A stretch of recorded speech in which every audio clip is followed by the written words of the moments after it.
суроолор болгон. Биз айттык, мен макул эмесмин деген кыймыл Кыргызстандагы башаламандыктарга макул эместик. Кыргызстандын байлыктары башка мамлекеттерге кетип бараткандыгына макул эместик.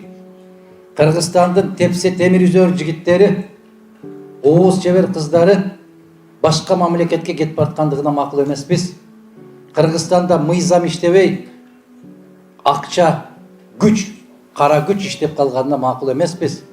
Биз инсанбыз, биз кишибиз, биздин укугубуз бар деп, ошонун уландысы катарында менин укугум бар деген кыймыл түзүлгөн эле. Мен сиздерге терең ыраазычылык билдирүү менен, сыймыктануу менен бир нерсени жарыялап койгум келет.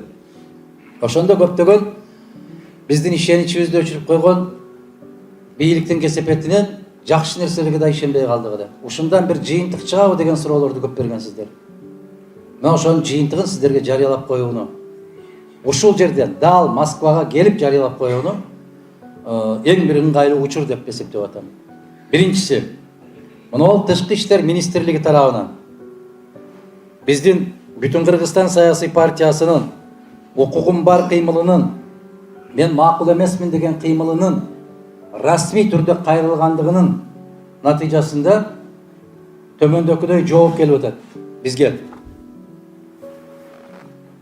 Караңыздар, Кыргыз Республикасынын жарандарын биометрикалык каттоо жөнүндө мыйзамына ылайык Тышкы иштер министрлиги жана чет өлкөлүк мекемелер туруктуу негизде чет мамлекеттерде жүргөн жана эмгек ишмердүүлүгүн жүргүзүшкөн жарандарыбыздын биометрикалык маалыматтарын чогултууга багытталган тийиштүү иштерди жүргүзүүдө дейт. Иш жүрүп атыптыр. Иш жүрүп баштаптыр. Демек, мындан ары карай маселе өзүбүздө экен. Ошону менен бирге чет өлкөлүк мекемелерибизге Кыргыз Республикасынын жалпы жарандык паспортун алуу үчүн арыз менен кайрылууда жарандар биометрикалык каттоодон өтүшөт дейт. Мына, бир эле учурда эгерде биз жалпы жарандык паспорт алабыз десек, Бишкекке, Кыргызстанга баруунун кажети жок азыр. Өзүңүздөр ушул мекемелерге келип, жалпы жарандык паспорт ала турган болсоңуздар, ошол эле учурда биометрикалык каттоодон дагы бир учурда өтөсүздөр. Экинчи, биздин кендирибизди кескен маселе, канча жылдан бери какшап жүрүп, жетишпей аткан маселени мына ушул жерде ачык чагылдырылып атат. Жакында дейт, биз токтом кабыл алдык дейт. 25 ноябрда 632 токтом кабыл алдык.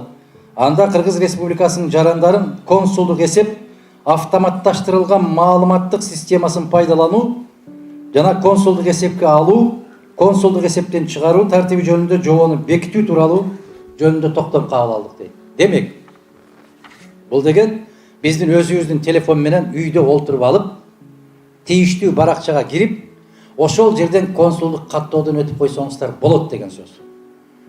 Биз 2017, 2016, 2015 жылдары дал ушул маселелерди коюп, кайра көтөрүп келгенбиз. Мына жерде аксакалдар отурушат. Ошондо эмне дедик эле биз? Жиберген акчабыз адал, биздин добушубуз арамбы деген маселе койгонбуз, туурабы? Эсиңиздерде барбы? Демек, мен макул эмесмин, жана укугум бар деген кыймылдардын ишинин эң алгачкы жемиши мына ушул. Мына ушул сиздердин талабыңыздардын аркасында. Мына ушул иштер жүрүп баштады. Мындан ары карай биз аны күчөтүшүбүз керек. Ким тарабынан? Өзүбүз тарабынан. Кантип? Консулдук эсепке киришибиз керек. Мына кече БШК менен биздин Кыргызстандын Москвадагы элчилиги биргелешкен жыйын өткөрүштү. Биздин активдүү жарандар барып катышты.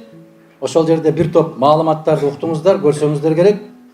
Менимче дагы андан толугураак маалыматтар чыгат. Эгерде Кыргызстандын жараны, кыргыз жараны бул мамлекеттин жарандыгын алып алган болсо дагы, консулдук эсепке кирип, шайлоого катышуу укугу бар дегендей маселе болуп атат. Түшүнүп атасызбы?